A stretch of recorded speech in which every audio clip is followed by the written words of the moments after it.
తెలిసి కాని తెలియక కాని నరసింహస్వామి వారి దర్శనం చేస్తే ఐశ్వర్య ప్రాప్తి కలుగుతుంది, అపమృత్యు దోషం పోతుంది, 3 రుణభారం పోతుంది.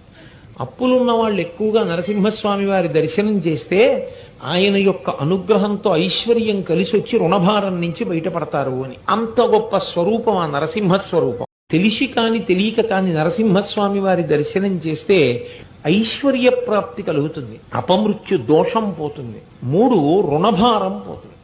అప్పులున్న వాళ్ళు ఎక్కువగా నరసింహస్వామి వారి దర్శనం చేస్తే ఆయన యొక్క అనుగ్రహంతో ఐశ్వర్యం కలిసి వచ్చి రుణభారం నుంచి బయటపడతారు అని. అంత గొప్ప స్వరూపం ఆ నరసింహ స్వరూపం. తెలిసి కాని తెలియక కాని నరసింహస్వామి వారి దర్శనం చేస్తే ఐశ్వర్య ప్రాప్తి కలుగుతుంది, అపమృత్యు దోషం పోతుంది, 3 రుణభారం పోతుంది.